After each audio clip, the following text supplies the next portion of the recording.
پیغمبر کا ابلاغ کیا ہوا، خدا کا نازل کیا ہوا دین کس سے لیں؟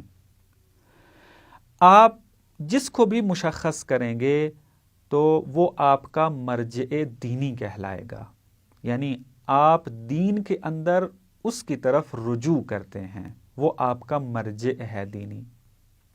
پس امامت یعنی مرجعیت دینی، کہ دین میں ہم کس کی طرف رجوع کریں، دین ہم کس سے لیں؟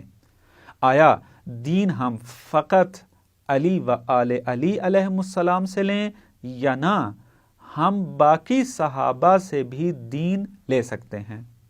اب اگر آپ امامت کے مسئلے میں تحقیق کریں گے تو اس نقطے کو بھی واضح کرنے کی ضرورت ہوگی آپ کو، کہ آپ مشخص و معین کریں کہ میں نے دین کس سے لینا ہے۔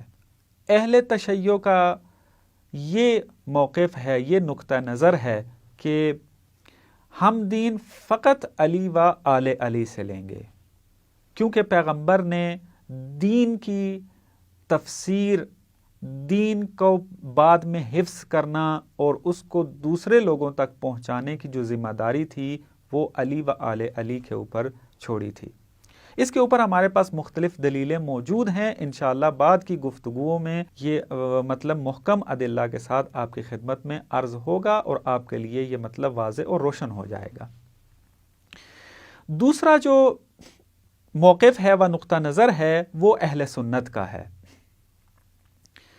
وہ یہ کہ اہل سنت کہتے ہیں کہ ہم دین صحابہ کرام سے لیں گے، کہ علی علیہ السلام بھی ان میں سے ایک ہیں، لیکن منحصر علی سے نہیں لیں گے، بلکہ باقی اصحاب جو پیغمبر کے دور میں موجود تھے ہم ان سے بھی دین اخذ کر سکتے ہیں۔ پس مکتب تشیع مرجعیت دینی میں ائمہ و اہل بیت کو، علی و آل علی کو مرجع دینی مانتا ہے، اور اہل سنت تمام صحابہ کو مرجع دینی مانتے ہیں اپنے۔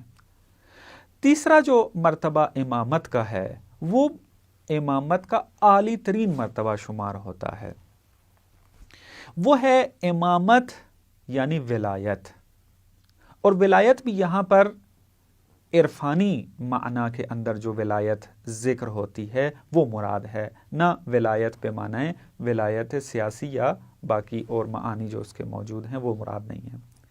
یعنی اس مرتبے میں کیا مطالب موجود ہیں، کون سی گفتگو موجود ہے؟ اس مرتبے کے اندر جو تحقیق کرنی ہے وہ اس طریقے سے ہے، ہم یہاں پر آ کے اس مرتبے میں یہ قائل ہوتے ہیں کہ ائمہ اہل بیت وہ تصرف کائنات کے اندر کر سکتے ہیں، کائنات کے جس ذرے میں چاہیں تصرف کر سکتے ہیں، خدا نے ان کو یہ قدرت عطا کی ہے۔ اس مرتبے کے اندر ہم امام کو قطب مانتے ہیں، عالم امکان، یہ پوری کائنات ایک آپ نظر میں لیں، اور اس کا جو مرکز ہے اور قطب ہے وہ امام کہلاتا ہے۔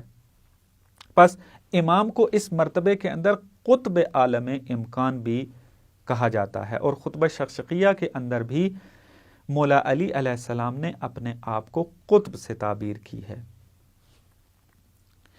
اور اس کے اندر جو مسئلے ڈسکس ہوتے ہیں، جو مطالب اس کے اندر ذکر ہوتے ہیں وہ اسی ولایت کے ساتھ مرتبط ہیں۔ مثلا اس کے اندر ایک بات یہ ہوتی ہے کہ آپ اس مرتبے کے اندر جب تحقیق کریں گے تو آپ دیکھیں گے محققین جو علماء ہیں وہ قائل ہیں کہ اس مرتبے کے اندر امام روح ہے اور پورے کا پورا عالم ایک جسد کی مانند ہے۔ جس طریقے سے ایک انسان جسد رکھتا ہے اپنا، جسم رکھتا ہے اپنا، اور اس میں پھر ایک روح کی ضرورت ہوتی ہے، اور وہ روح ہے کہ جو اس کے زندہ ہونے کا سبب ہے، بدن کے حرکت کرنے کا سبب ہے۔ اگر یہ روح نہ ہو تو یہ بدن مردہ ہو جاتا ہے، بے جان ہو جاتا ہے۔ امام کا مرتبہ اس عالم کے اندر یہی ہے۔ یہ آپ نے کہاں تحقیق کرنی ہے؟ امامت کے اس تیسرے مرتبے کے اندر۔ امام روح ہے اور عالم امکان پوری کائنات ایک جسم و جسد کی مانند ہے۔ اور اس کی امامت، اس مرتبے کی طرف بھی بہت ساری روایات موجود ہیں۔